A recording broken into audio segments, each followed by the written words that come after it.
សួស្តីពុកម៉ែបងប្អូនទាំងអស់គ្នាថ្ងៃនេះខ្ញុំនាំអារម្មណ៍បងប្អូនមកទស្សនាទេសភាពទឹកដីរតនគិរីដីក្រហមដីស្អិតមកហើយមិនចង់ត្រឡប់ទៅវិញនេះជាវរីអគិសនីអូជុំដែលខ្ញុំនាំអារម្មណ៍បងប្អូនមកទស្សនាទេសភាពខៀវខ្ចីខៀវស្រងាត់តែម្ដងបូករួមទាំងទឹកបឹងហើយត្រង់ចំណុចនេះដែរបងប្អូននេះគឺជាទំនប់ដែលគេស្តុកទឹកសម្រាប់ផលិតភ្លើងបងប្អូនអគ្គិសនីណាគេស្តុកទឹកនៅអាងនេះគឺបឹងនេះគេស្តុកទឹកសម្រាប់បញ្ជូនទៅកន្លែងម៉ាស៊ីនផលិតភ្លើងស្រស់ស្អាតណាស់បងប្អូនទេសភាពមេឃស្រឡះទឹកបឹងហើយបូករួមទាំងទេសភាពដ៏ខៀវខ្ចីហើយត្រង់កន្លែងនេះកាលមុនព្រៃឈើដល់ឥឡូវក៏ធ្វើចំការអស់ហើយបងប្អូនអើយនេះជាទំនប់ដែលស្តុកទឹកបងប្អូនស្តុកទឹកទី2វីដេអូទី1នោះខ្ញុំថតហើយនោះទុកស្តុកទឹកដែរទី1បឹងទី1អានេះកន្លែងបញ្ជូនទឹកទៅណាបងប្អូនបញ្ជូនទឹកទៅកន្លែងម៉ាស៊ីននេះហើយទេសភាពស្រស់ស្អាត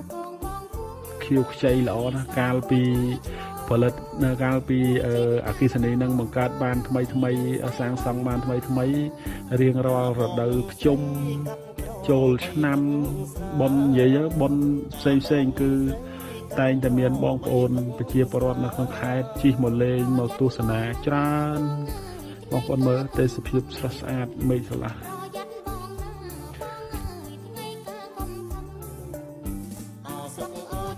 មកបងប្អូនស្រស់ស្អាតខេត្តគិតទៅ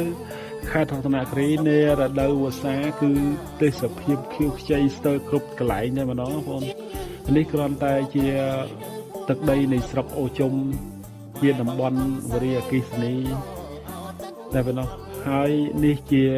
ផ្លូវដែលចុះទៅ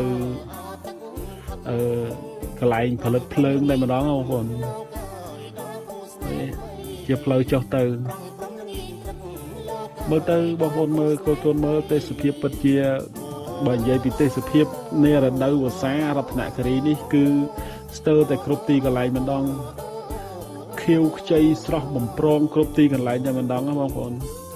ហើយកាលមុនព្រៃឈើធំកន្លែងនេះតែឥឡូវពេលនៅសល់តែព្រៃឈើទូចតាចដែលបើនិយាយអស់គេហៅថាព្រៃឈើគ្មានតម្លៃហើយឈើគ្មានតម្លៃមិនព្រៃឈើគ្មានតម្លៃឈើគ្មានតម្លៃ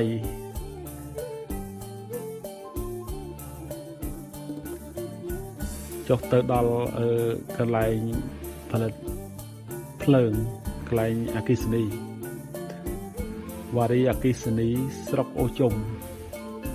នេះដីនេះកាលមុនជាព្រៃភ្នំដែរប៉ុន្តែព្រៃឈើដែរតែឥឡូវคล้ายជាចំការរបស់បងប្អូនប្រជាពលរដ្ឋយើងអស់ហើយនៅជុំវិញនេះ